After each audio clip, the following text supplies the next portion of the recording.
guys who bet big and lose bigger. This is the Desert Donkeys, presented by Golden Camel. Welcome back to Desert Donkeys. We are officially in week 2 of no football. Football withdrawals? Too soon. Can I buy a vowel? I still have a bone to pick with the Patriots. Oh man, I can't get over how bad the game was. I actually wrote a blog about how just what a bust it was, and even like if you were betting, a lot of people I talked to that bet on it, it sucked. The game sucked. It just wasn't exciting. Yeah, we just got to move on from that one. Yeah. It's over. You know, speaking of Super Bowl, though, I listened to the halftime show with music without actually having it be loud. Yeah. And it wasn't that bad. Dance your dick off a little bit? It's fun when my 5-year-old, who speaks Spanish, is singing, and I'm dancing with her. So for me, I was probably a little biased on it, but I was like, oh, this isn't as bad as I thought. I think the combo of losing a ton of money and not being able to hear it and 4 days of partying. Yeah, I mean, I saw he won a million fucking Grammys. Like, his music is catchy. I'm not familiar with any of it, but I'm sure if I heard it, like, and everybody was dancing, I would fucking act like I could do the salsa too, bro. Gigo doing the salsa. But you know what I'm saying? Like, it's obviously catchy music. He's fucking making a lot of money, and like you said, having some volume to it. Yeah, you could move to it. It definitely helped. Yeah, that was a very strange situation. Yeah, that was odd. Yeah. I got to be honest with you. I fell off the wagon. Oh, you bet? Yeah. Oh shit. Yeah. In a good way? No. It never ends well for me. But I'm okay. Recently it has not. You have a. Okay, I'm not going to call it a run because it feels a little bit longer than a run, but you've been in a rut. A rut. a deep pit, a hole, a cavern. Yeah, I think I've. Can I buy an adjective? Yeah, there's a lot of ways to describe how bad my gambling losses have been. What sexy girl enticed you off the wagon? You know what? I just been digging deep in who I am, and I'm like, I'm a fucking winner. You are a fucking winner. And I agree with that. You are a fucking winner. I woke up on Friday and I was like, you know what?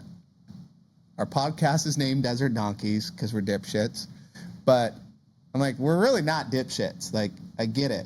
Like, I know how to win. I win at other things. I'm going to be a winner. So Friday night, I said, fuck it. I'm going to bet Northeastern South Carolina State Tech Concordia against my high school. I don't know. I looking back on it, dude, sorry, I thought my phone was off. I have like crackhead tendencies when it comes to gambling. Now, I was looking at these lines.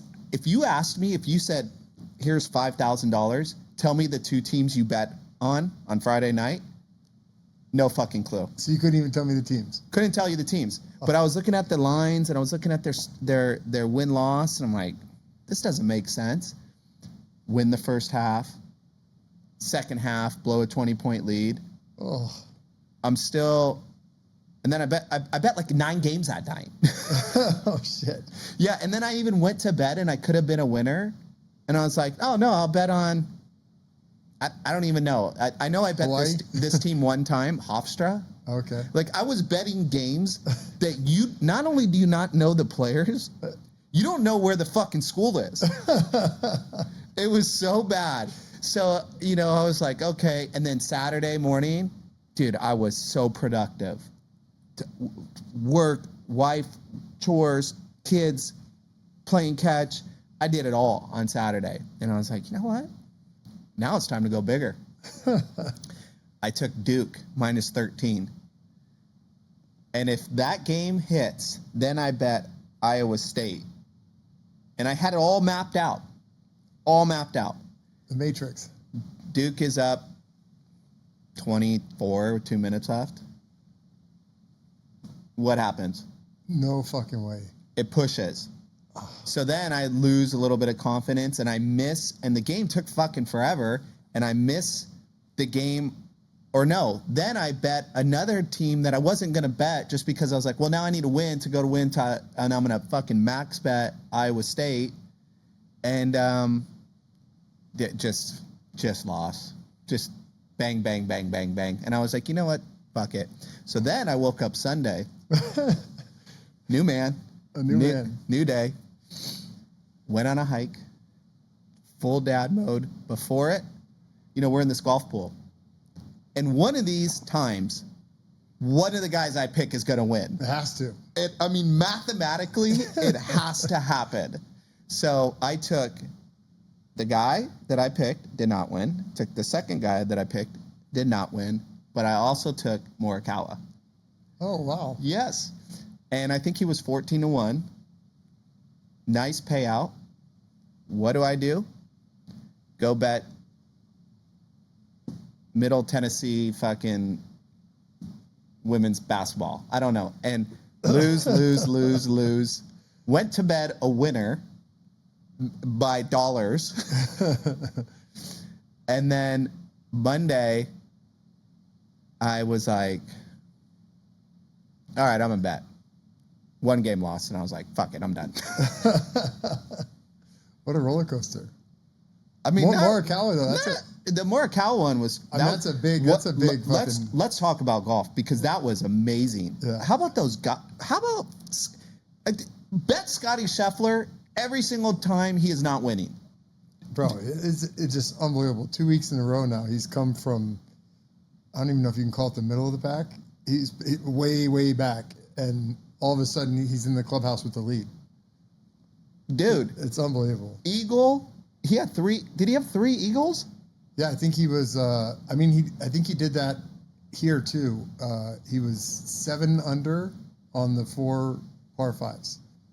He did that on Sunday at Waste Management. But yes, I think he was 7 under, 6 or 7 under on the par 5s at Pebble. How about Morikawa, though? Poor guy fucking has to wait for the one dude, Brendan, what's his name? Bergman? Yeah. Who was playing great, obviously, stressed out. Yeah, whatever. You can't, I'm not judging him. But the guy is like literally shooting off the sand. Yeah. And duffing and and Morikawa is just going. I think didn't he only need a par the hole? Yeah. To win? Yep. And just waiting. And I went and did a chore and came back, and the guy was still fucking hitting. Yeah. I was like, this poor guy, but golf is back. Dude, golf is back. I mean, you talk about that. It's so crazy. I mean, for any athlete, I mean, you talk about the Olympics, you talk about that time you've got to wait before you perform. And golf is one of those sports where, it might be your turn next. You might have to wait for 20 minutes. And that could be because of slow play in front of you. It could be because of the guy you're playing with having an unfortunate situation. But how fucking mentally difficult that is when you're ready to hit your fucking shot and it's like, nope, you got to wait. Yeah, not to mention Morikawa hasn't won in what? I don't think he won last year, did he? Yeah, I mean, I think he's been more than 12 months since he won. But I mean, obviously he had a really hot run there for 2 years. Yeah. And then cooled off. I mean, dude, Scottie Scheffler's just been fucking dominating. He is so good. I mean, it's crazy because there's so many amazing golfers right now. And how many guys aren't winning because Scottie Scheffler keeps winning? And it hasn't happened yet this year, but we know it's going to happen. I mean, he's too good to not win more tournaments than anybody.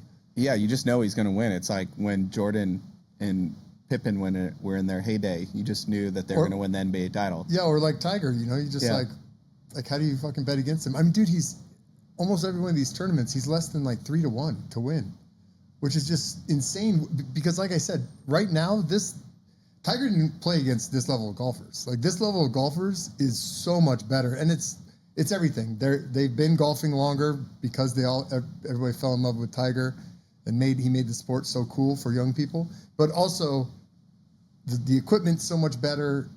the science that goes into it is so much better. So these guys are so fucking good, and to be that much better than them it's pretty wild. Yeah, it was fun to watch. My wife was like, "Why are you watching so much golf?" And I'm like, "Because I'm trying to be a scratch golfer." Nope. We went over to our neighbor's house on Sunday night, and I was telling the guys that I picked Morikawa, and she's like, "Oh, that makes more sense." Yeah. She's like, "You were glued to the TV." I was like, "I'm, seeing the way their tempo and." I had Sepp Straka to win, and he was right there. Oh my God, he was right there. Yeah, he was right there. I took him on the start of the weekend. He was 25 or 30 to 1, something like that. It would have been a nice one. That would have been a nice. How were your bets? I just made some small. I bet 4 golfers. 2 guys were in it. It was entertaining. I didn't make any big bets, and then I didn't. This weekend I was in Aspen partying, so I didn't. And getting sick, so I didn't really get to watch much sports. So I didn't bet anything else. You didn't bet South Carolina State Tech? Quinnipiac? No, Hofstra? I did not. I have been betting some soccer. Yeah, no shit. Yeah, soccer Champions League's been good to me. We're gonna wait on that. Yeah. I want to hear about. I've laid off the basketball, and I did, like I said, I took 4 golfers. 2 guys were not in it. 2 guys were. I was entertained by the golf. I was sick on Sunday, so I had the golf on, but I was like hallucinating in and out of sleep, so I didn't. Hallucinating. Dude, I got so sick, bro. It may have been some kind of food poisoning, but at altitude and dehydration, I couldn't even get out of bed. Angie's like, "Well, I need to take you to the ER," and I'm like, "I can't even get in the car. Like, I can't go. Like, I don't care. I can't move. I literally felt like I could not do anything, even to like save myself. It was that bad." When you're throwing up and having to go to the bathroom, and you're so weak. Oh, that's a shitty feeling. Bro, I just saw on TMZ, Brooks Nader got food poisoning, and she was on a private jet from New York to St. Bart's. And I'm like, oh, that just had to be so awful. Smoking hot chick, just blowing up the bathroom in a PJ. Oh, God. I mean, imagine blowing up the bathroom on a regular plane. She's still hot, though. Yeah, but you and I can't fit in those.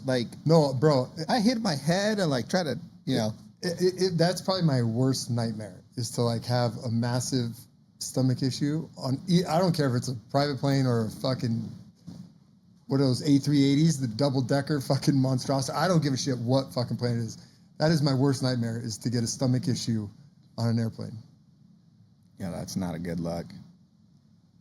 I got to be honest. I don't like shitting on any toilet but my own.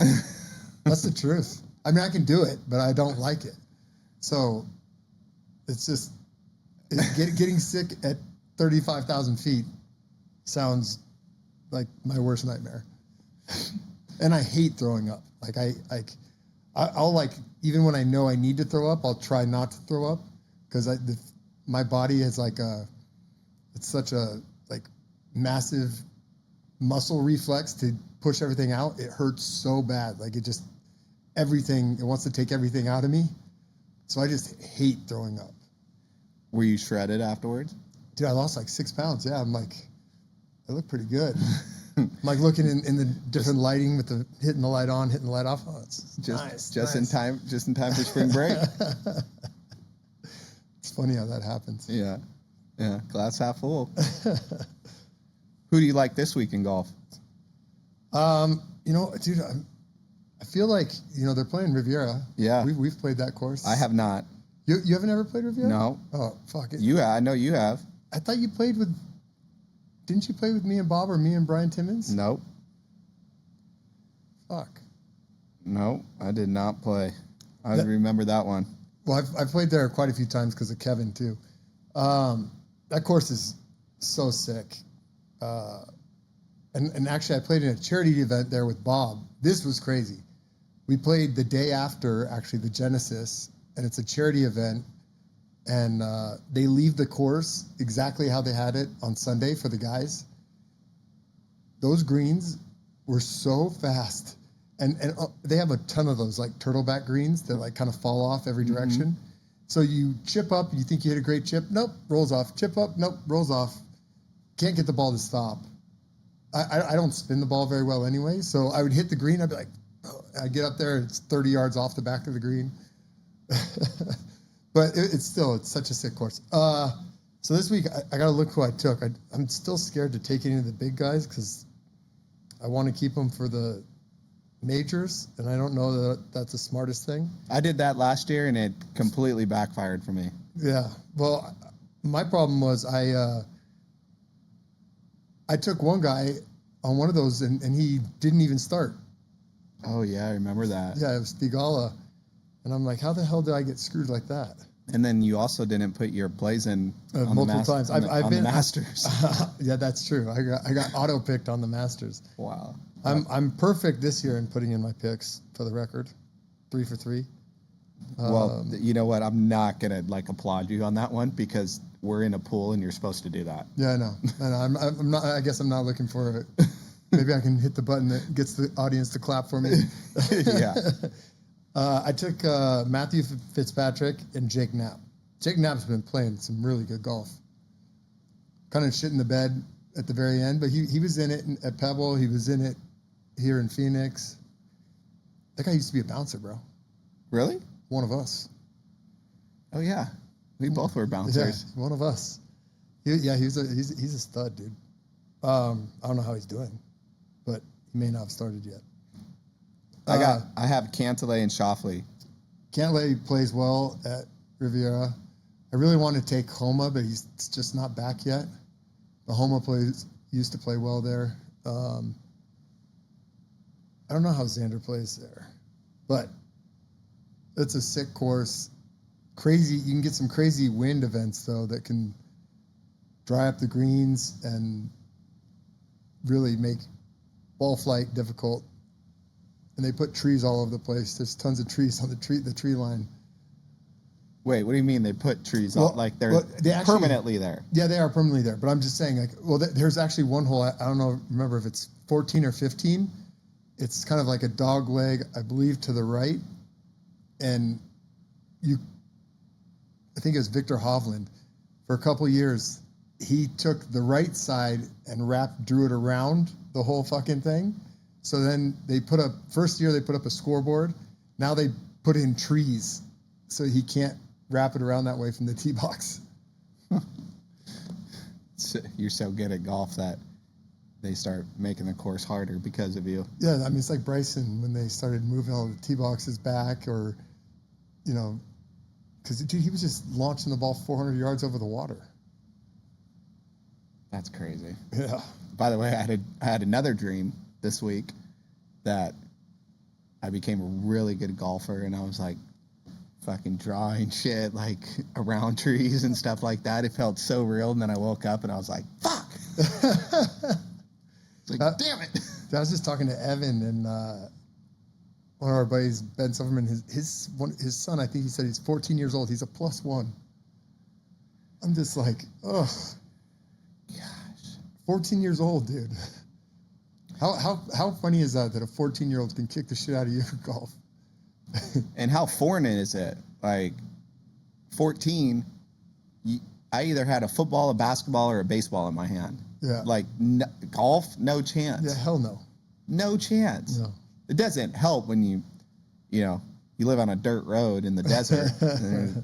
I mean, now there's a ton of golf courses in the desert, but where I lived, there wasn't. Yeah. Yeah, I mean, I didn't grow up playing golf either. It sucks. Like, it sucks. Like, you and I were never going to have Butch Harmon told us straight up. He's like, you guys are never going to have a type A swing. I can fix one cancer at a time. He said that to us? Yeah. Oh, my God. I'm so glad I don't remember that. And I wish you didn't tell me that because I really feel like I'm going to have a great swing. Well, you can have a great swing for you. It's just that, like, type A swing that somebody that learns how to play golf when they're young has. So there's no hope? To get that perfect, what they call type A swing, those like circle arc things, to get that perfect swing and then listen, fucking half these golfers, I mean, Scottie Scheffler has a fucking wackadoo swing. Yeah, a wackadoo? I mean, dude, his back foot slips out. If my back foot slips out, we got problems. You know what I'm saying? Every time I try to, and the grass is a little wet and I'm not wearing spikes, it slips out, the ball's going to go either nowhere or straight right or left. Yeah. You know what I'm saying? And his foot slips out every time he hits a full swing shot. I gotta say though, I'm really trying to learn golf. Yeah. And to learn about the swing and learn about tempo, how to hit the ball. And for the first time, I'm finally understanding, like, when I hit a ball a certain way, like, why I hit it that way. Before, I was just like, no, I don't know what I just did. And they're like, slow down, do this, blah, blah, blah, blah, blah, blah, blah. And I'm like, fuck you, fuck you, fuck you. You know, like, I'm like, oh, my God, okay, that makes sense. So the education of golf.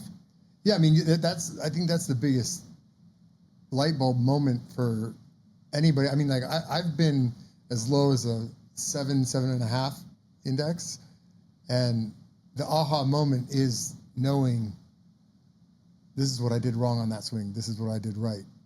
I'm not a 7.5 now. I think my index is an 11, but I'm probably playing more like a 12 or 14.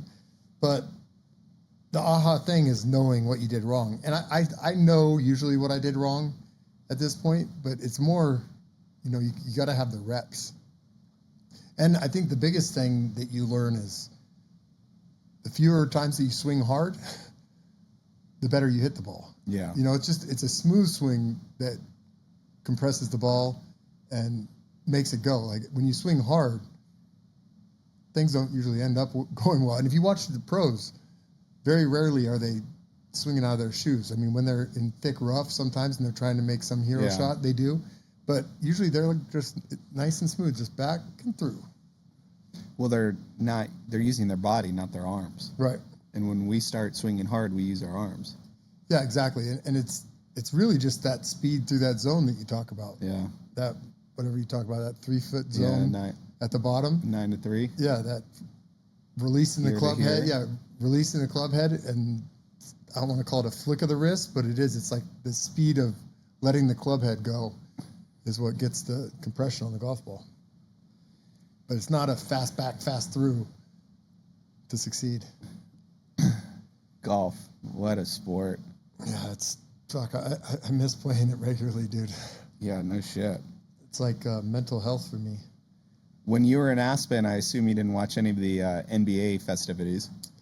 I did not. I saw that they had like 35 round robin games or some shit. What was that? I mean, the NBA's all-star situation has been so fucked up. They're trying to find a way to fix it. By the way, I was trying to bet on him. Like, how is there not a line for this? Yeah, and then guys on certain teams were playing and not playing. I'm like, what the hell? And dude, Kawhi Leonard, I was watching one of those little games. He had like 5 3-pointers in 2 minutes. Yeah, the All-Star game is basically like it's turned into basically like a Harlem Globetrotters exhibition. Like, how far can we shoot from? The defense is very optional. You remember that year when like Kobe locked down LeBron? Yeah. I was like, I'm just gonna fucking shut him down right now. Like, they don't really do that anymore. And I mean, I don't know how they get it back to not being that exhibition, because obviously nobody wants anybody to get hurt, and they do just want to have fun. But it's not really basketball. Yeah. Definitely no defense. Yeah, no defense. And it's a popularity deal, right? Yeah, I mean, they're doing everything they can to try to make it cool. I mean, like, NHL has recently gone to this like 4 Nations challenge that everybody gets into, especially with the America-Canada rivalry. The NFL Pro Bowl is stupid. Well, that's a Pro Bowl, so not the same. The Major League Baseball All-Star Game's still the best. Yeah, it's by far. It's the best. Baseball's coming up right in our backyard. Bro, you see the thing that's happening over there? The concert? Yeah, it's, what do they call it? First inning or it's home plate? Innings. Home plate, whatever. It's a fucking whole Yeah, It's like a festival. Friday, Saturday, Sunday. Every Friday, Saturday they do it? I know, for 2 weeks. Okay. Well, I drove up here. I'm like, shit, I can't drive home this way. They got the road blocked off. Yeah. But they're banging music out there. People are already coming in. Looks awesome. Yeah, I mean, baseball's interesting to start the year.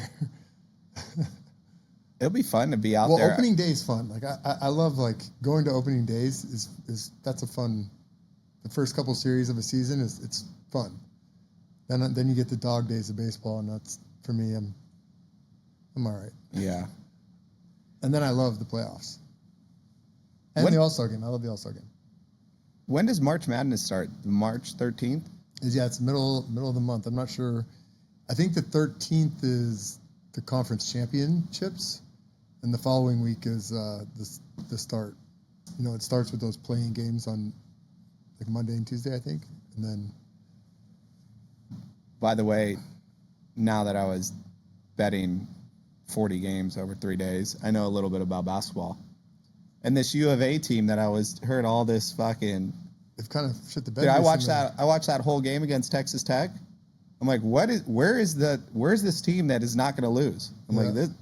I know the one guy got hurt in the second half or didn't play, but I was like, everything I've been hearing is that, you know, they're the best team ever, and then they lose to Texas Tech. How about the Peterson kid, the kid from Kansas, keeps taking himself out of games. It's like he's like not playing in games, and he's like a healthy scratch. It's like this kid's supposed to be possibly number 1 overall pick. He's already pulling Anthony Davis. I don't need to play. Street clothes Davis. Yeah, I think he played like 18 minutes, had 20 points, and I think he hit a 3 and looked at the coach and was like, never went back in the game. They're talking all about it on like all the sports talk shows. I'm like, who is this kid? Duke is good. They got little Boozer Jr. Yeah, that little point guard's good too. I'm forgetting his name. Yeah, you know, what makes I don't love. I've said it many times, and I'm never gonna like it. This one and done shit makes it so it's really hard, and then you add in NIL. It makes it really hard to get to know teams and like be a fan of a team, because these guys bounce around or they're only there for a year, right? And like, you know, when we were younger, I mean, Dwayne Wade was at Marquette for 4 years. Yeah. Like, that was sick. So, but I think the compelling thing that does happen now are teams that do have juniors and seniors that have stayed, and teams that have played together. They actually have a better team. They might not be the most talented, but they're a better team than some of these other blue chip teams like Kansas, Duke.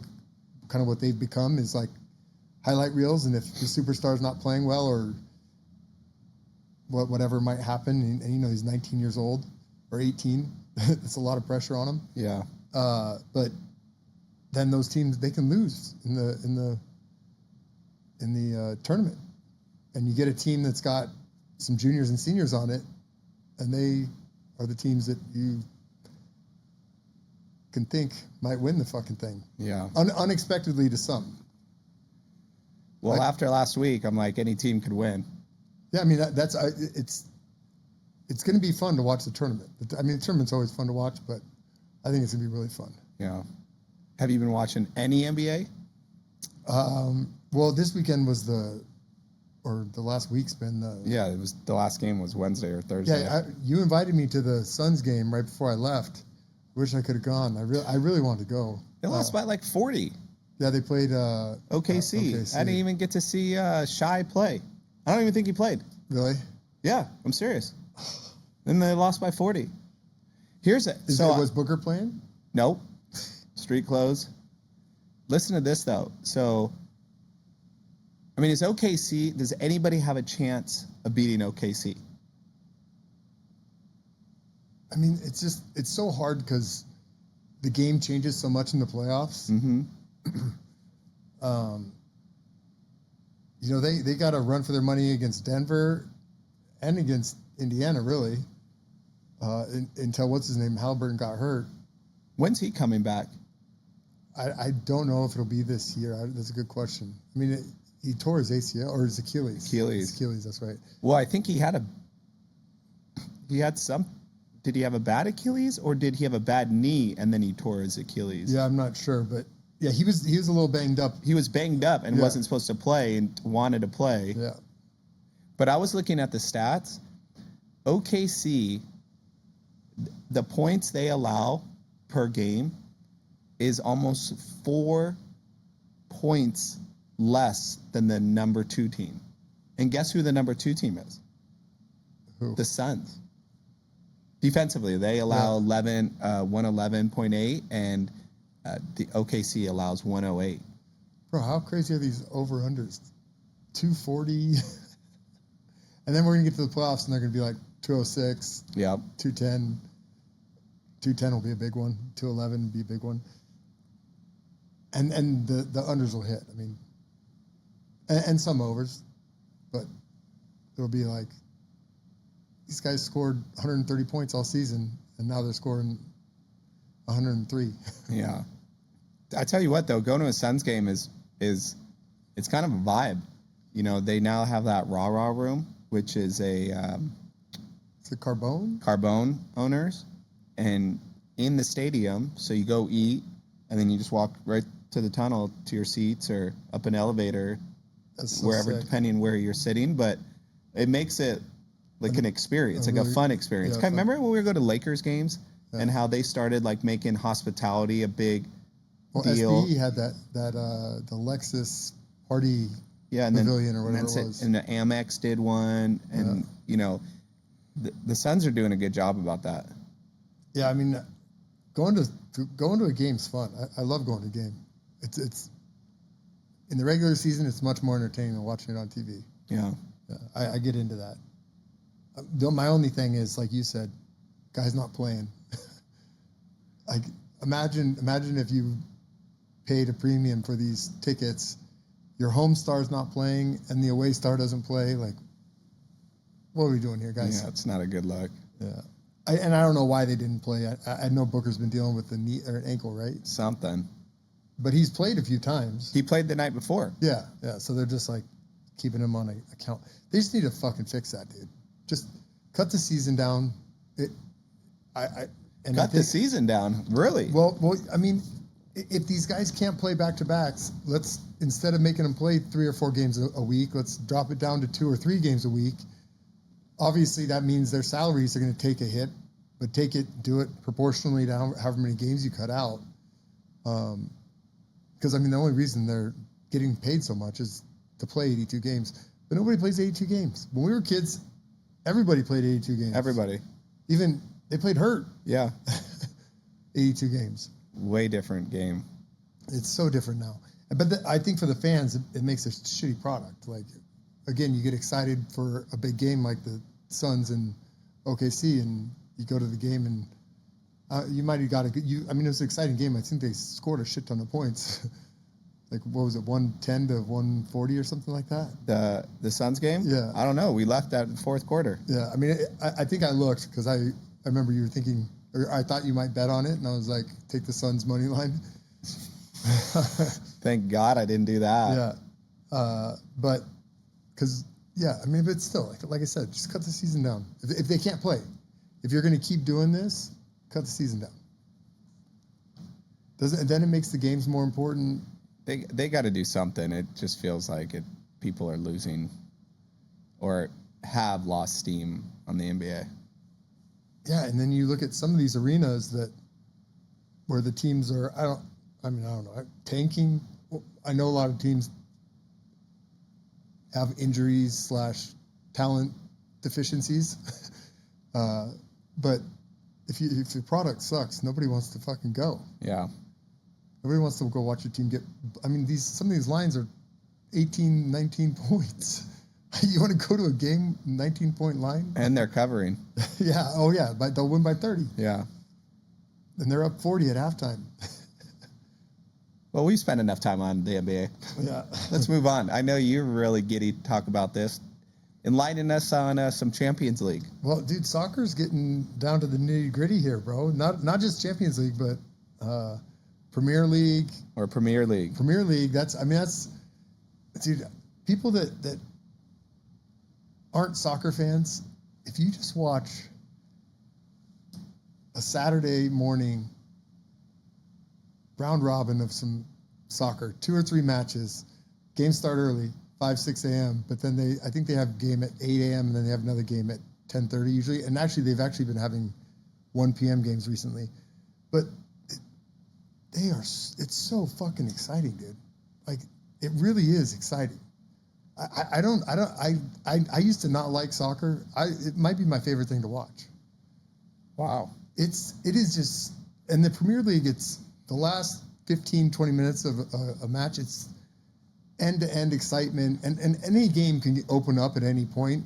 There are definitely games where it's like the ball gets played in the midfield a lot, and that's not that exciting. But when they open it up, it's just back and forth, and it's unbelievable how much these guys can run. But in the Premier League, I can't tell you how many games crazy shit happens in the last 15 minutes. Like 2 goals get scored, a team's down 1, they end up winning by 1. The score's tied 2-2 forever, and then in 5 minutes of extra time, 10 seconds to go, guy gets a corner kick, boom, header in the goal. It's just unbelievable, the excitement. It's pretty fun. You should try watching one of these times. Champions League has gone into the elimination stages, though. And right now there's 8 teams, I believe, that got a bye. And now these teams that did not get byes are playing home and homes. They just played the first round of that. So once that's done, I think that's done next week, then we get into the playoffs. The final 16 teams will play it off, down to 1 winner around the first weekend of, I think it's June. Oh, wow. So you have like 3 months of... Yeah, but Champions League, they play every few weeks. So they'll play like these 2 weeks in a row. They'll play this home and home, and then they have a couple weeks off, and then they'll play the first round home and home. It's the schedule is kind of funny how they do it. But because these teams are still playing in their home conferences. That's what's so crazy. So some of these teams have to play, 20 plus extra games in a season versus some of the competition they play against within their own country. Wow. Yeah. Soccer, all the leagues, it's like learning a new language for me. Yeah, I mean, it is definitely a little confusing. I would say for somebody who's just getting into it, focus on one league, like Premier League, that's probably the best because that top to bottom, it's the most exciting to watch. So Premier League is the same teams as Champions League. It's just the best teams at Premier League, right? So Premier League gets 4, sometimes 5 slots for Champions League. La Liga, which is Spain, they get 4 spots. Bundesliga gets 4 spots. Ligue 1, which is France, I think they get 4 slots. They might only get 3.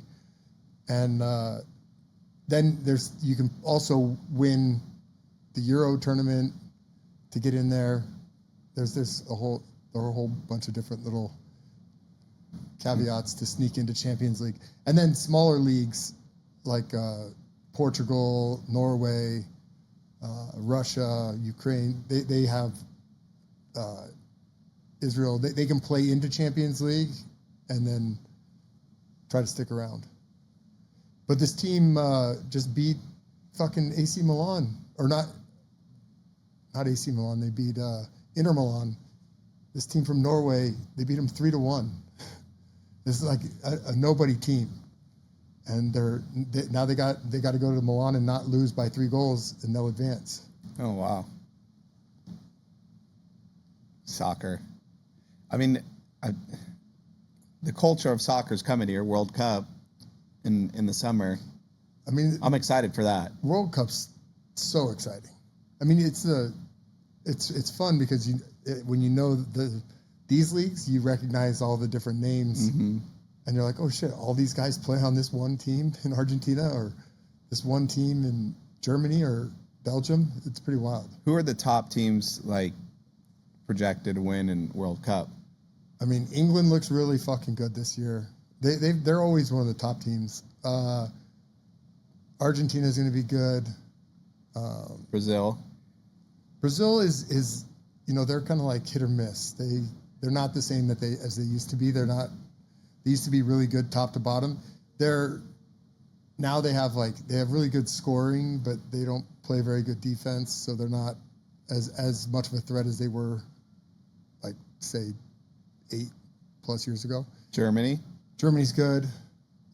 Ecuador? France is good.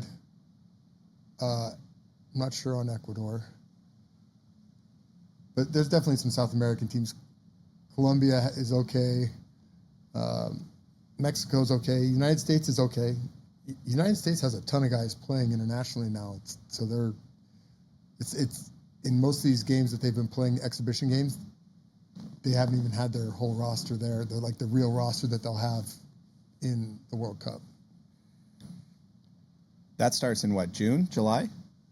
It starts in June. I think it starts in July. Because I believe the end of Champions League is like June, that first weekend in June. Huh. Well, I vow to learn a little bit about soccer so that I can talk some shit to you. Well, dude, I'm telling you, I'll look at the schedule. When there's a good schedule on a Saturday morning, get up early, work out, watch the game while you're working out, and then if there's a better game on, watch that one too. It really is entertaining. Either that or I got to get Kirill to sub in for me. Kirill would be great to have on here to talk soccer. As we get closer in Champions League, he'd be a great either phone-in guest or have him come out for a show. But yeah. Yeah, I gotta get my shit together. Kind of switching gears. Did you see that thing I tagged you in about prediction markets and the amount of action they took in comparison to Las Vegas? Yeah. Or the sports? Was it Las Vegas or was it the sports books? I think it was just versus Las Vegas. So Las Vegas took, what was it, 100 and some million? 130, I think it was. 130 million in bets. Yeah. And the prediction markets took 10 times that. Yeah. That's pretty wild. Dude. Wild. I mean, you know what's crazy too is that, and I won't say the name of it, the one we met with, one of the top operators of a certain prediction market told me that their action, only 5% of it will be sports related. Yeah, I mean, they're truly using it as like prediction for anything, right? Yeah. And I think there's a ton of value. I mean, when you're talking about predicting sports, you're just predicting what the people think is going to happen, right? That's all you're getting in their prediction model is what do the people really think is going to happen? This is what the people think. This is why the number's going where it's going. But when you're talking politics, it becomes very compelling. Well, dude, world disasters, all these different things. If they're taking $1 trillion right now, and prediction markets are finally starting to, like, what's the word I'm looking for? Scale, right? If they're taking $1 trillion in sports, they're going to take, I mean, how much? Think of all the money these things are going to do. Well, think about, I mean, if they're only planning on doing 5% and $1 trillion. Think about how many people it draws in, though. The pop culture stuff. Yeah. Draws in so many people. And, I mean, they can make any kind of I don't want to call it a bet, any kind of a stake for anything. Like, it can be who's going to win a Grammy, who's going to outsell or outstream who. You know what I'm saying? Like, is Bad Bunny going to outstream Taylor Swift? You know what I'm saying? Like, any of those things. It's endless. It's endless. And in pop culture, you're drawing in all these people that aren't bettors per se to put small amounts of money into something that entertains them. God, that is fascinating. We need Golden Camel. We need to figure out how we get our fucking hand in the cookie jar on that one. Yeah, we got it. We definitely do. I mean, the only thing I would say about it is the few things recently of insider trading, so to speak. Well, how do you audit that when you're doing? Well, I mean, how do you audit insider trading on stocks? Well, right? yeah. This is all. It's supposed to be SEC regulated. Yeah, but then there's going to be even more. There's going to be like how many ever stocks. This is a global thing that think of how you can't regulate hundreds and thousands of predictions. Well, I mean, obviously, insider trading happens every fucking day. Of course. And the people that get caught are only the greedy ones that put too much into it. Like, example would be the examples that have come out recently of people like the Maduro thing. Somebody the night before Maduro got snatched up put 40,000. Like, that's a fucking red flag, right? Yeah. Like the day before, like, I mean, was it the day before? 48, yeah, 24, whatever. 48 hours. Whatever it was. It was close enough. Yeah, it was 24 to 40 hours before, and it was to happen by the end of that month, and it happened a day or two later, whatever. That's a pretty obvious red flag. And that account had never made any other No stakes. shit? Yeah. Oh, wow. So, I mean, you can obviously flag those people for having inside information. But there's other things like, I mean, how many people know? I saw one thing that was a very popular one. People were staking on Grand Theft Auto, the new one, Grand Theft Auto 6, I believe it's called. Is it going to cost more or less than $99? And obviously, somebody knows how much they're going to be charging, and I don't think it's just one person. And if you knew, you could share it with 100 of your friends, and everybody can put $100 on it and make a little bit of money. But again, that insider trading, like, how many people, like a medical company comes out with a drug and they know they're going to pass through trials, they're in the final stages of trials. How many people know that that's about to happen and that stock's about to bump? People know. Yeah. It's not, you just can't go put a $10 million into it a week before. Then it looks a little fishy. Or I don't know what the number is. It might be less than that, but not be in biotech and all of a sudden. I need to get one of those leads. Yeah, right? Fuck. Share the wealth. Just give you guys my email and my phone number if anyone wants to give me something. Let the good guys win for once. Yeah, right? Maybe that'll be the start of my turnaround. Your comeback? My comeback. I'm due. I'm overdue. Well, I was thinking that. I'm due too. We're both due. And it's a good time to be due. We're coming into March Madness where you get to bet 6,042 games in a few weeks. I just had it just gave me so much anxiety because it's so true. From 9 a.m. till 9 p.m., 10 p.m. Yeah. It's unbelievable. 4 straight days. Bro, it's unfucking real. I mean, yeah, here in Arizona, we get literally 9 a.m.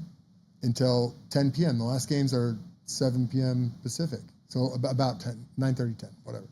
You get 12 hours straight of games, and you've got between 4, at least 2 games. There's that window between like 3 and 6 that there's like 2 games on, but 4 games on pretty much all day. 4 games. Yeah, all day pretty much for those first 2 days. Just full send. Dude, it's so fun. So fun. It's so fun. It's like a Friday. I'm not saying the tournament, but like the energy of like a Friday when you're like, dude, the weekend's here. Let's dude, it feels like a Vegas trip. Yeah, it's even if you're not in Vegas. Even if you're not in Vegas. Yeah, you're just so excited. It's just like. By the way, dude, I saw this meme. Dude, the internet is absolute fire now. Whether it's AI or not, this shit cracks me up so much. Well, and how good is it that, sorry, I don't want to cut you off, but how good is it that like we're out of this everybody's so sensitive thing? Oh, yeah. And people can be politically incorrect again, so yeah. It's like pushing boundaries. Okay, go ahead. Well, this one isn't pushing any boundaries, but it was so relatable to me. It was like, I vowed that I will travel the world and see new places, and new culture, and new life. And then it's like, and you can see it looks like Paris or New York City or something. Yeah. And then and then the comments, and it's like, also me on my 80th trip to Vegas, and it's someone outside of a hotel in Vegas. All the different places you can feel like you're in when you go to Vegas. And I was like, oh my God, that is so true. If I just took half of my Vegas trips, I could have gone anywhere in the world. Yeah, you could have gone to Japan first class in one of those suites with the full size bed or queen size bed on Singapore Airlines. Singapore straight to Emirates to Yeah, gone then from there to Dubai. Yeah, down under, fucking all over the place. Oh fuck! I want to go on one of those suites so bad. Yeah, no shit, me too. I think everybody does.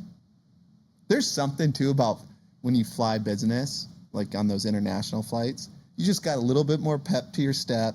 You dress a little nicer. You feel like you're super clean, like you just got out of the shower. Like, life is good. Like, I miss those days. Dude, when Angie and I used to fly out of LAX International, we had this thing every single time we get to the airport a few hours early, and we went to the caviar bar. Yeah, I remember. I didn't even know what fucking caviar was, and you guys are champagne and caviar. Yeah, full bottle of champagne, caviar before we get on the plane. Oh, it's so good. That one time we went to Mykonos, we were a little bit late, and I roll up, and you guys are giggling like you're schoolgirls, and you're on your third fucking bottle of champagne. I was just like, they're like, we do this every time.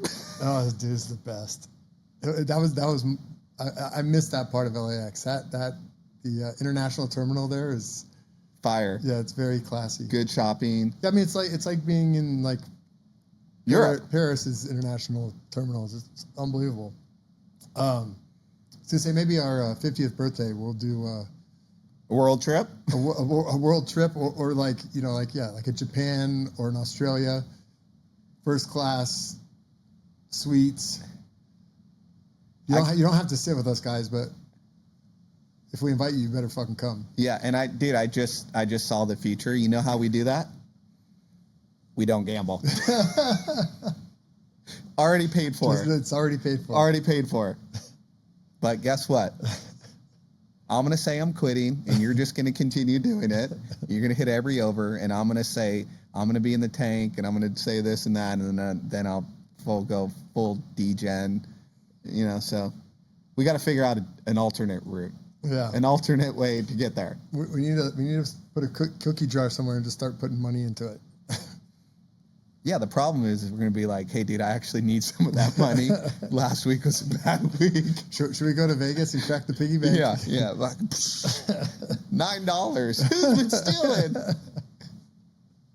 IOUs in there and shit? Yeah. The IOUs. Also us in Vegas. Yeah. You know the Dumb and Dumber where he's passing out hundreds? Yeah. That's also us. We win one bet and we think we're the fucking king dinglings. That was our last March Madness trip. We made a fucking boatload of money, and then we turned around and gave it all back. Yeah, that lasted all of 48 minutes. God, just such you know what? We're gonna check out on that. That picture popped up, by the way, on the screen. You with 50K talking on the phone with a cigar. I look tomato red. I'm so God. Wasted. Oh, bro. Remember the guy at the Wynn? He's like, I've never seen that much money before. And you're like, here, you want to hold it? No, I don't. I was blacked out. I don't even remember winning. You're like, hang on, I need my phone back. Oh, my God. That was the first round of winning. We won like 4X that 30 minutes later at Cosmo. Cosmo? Or I'm sorry, Fountain Blue. Yeah, but then I gave it all back. Yeah, you gave no, you didn't get. I think you gave half of it back, because then we gave it back on the sports the next day. Oh yeah. We got our asses kicked on the sports. Kicked. I think I hit my first bet. Went in there scared money, just put like $1,000 on it, and then all my next bets were like $5,000. Yeah. And the first one hit. I'm like, oh, this thing's just gonna keep going. All right, fuck it. 5, 10, 5. Loser. watch the last one lose as I was flying away. It's, you know, it feels like you worked out so hard to get a bankroll, and then you lose it so fast. You're like, God, that was so much work trying to get it there, and now it went bye-bye that fast? Well, that night, I mean, it was fucking crazy, dude. You and I sat down at the Wynn. I know what I had in my pocket. I had money in my safe, but I only went out with $2,500 cash in my pocket. I think you had about the same. You had money, but we intentionally did not bring much out because we planned to watch the games and bet the next day. And we sat down with Jason in the high limits room, and it's kind of going up and down. You were actually going down, so you left. And Jason and I played, and Jason and I both went up. I think I went up to like 12 grand. You came back and you were up 20 some grand, but you were like down to like breadcrumbs when you left us, and you went to go play heads up with the dealer. And then we got in the car, and you're like, we're going to go win 80 grand. And I'm like, all right, so we'll both put 10 down. We'll win 80 grand. So we put 10 down, so 20 on the table.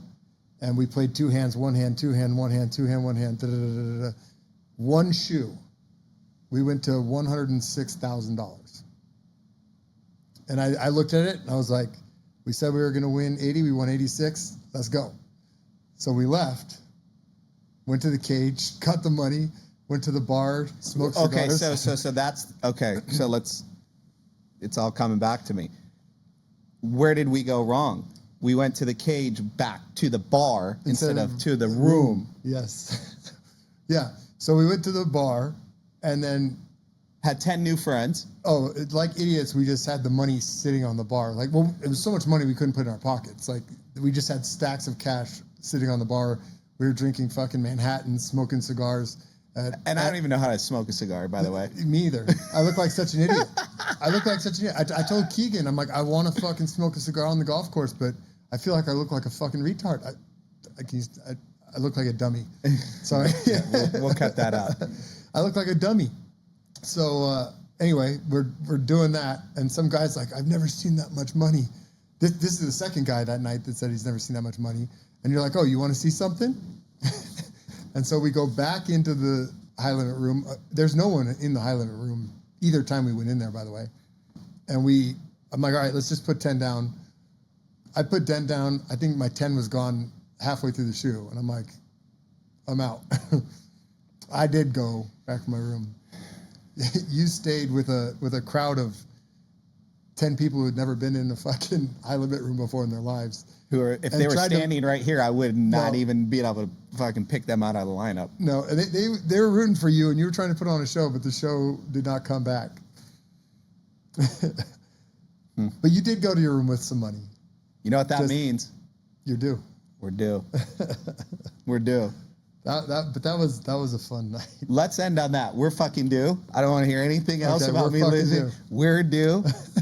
I don't know if it's going to be next week or the following week, but one of these weeks, we're going to come in here. And we'll bring the cash. We'll fucking ride a camel in here. Right. Be like, who's that guy? Cody wins? The guy who always fucking shows all of the cash he wins when he bets. You know what I'm talking about? Oh, Sean Perry. Sean Perry wins. Yeah, comes. He always shows like his stacks of cash every time he cashes $1 million ticket. Yeah. We'll be like, that guy just have money falling off the equalizer here. Yeah. I can't wait to say that wasn't a dream and it actually happened. All right, root for us. Yeah. Thanks for listening, guys. Adios.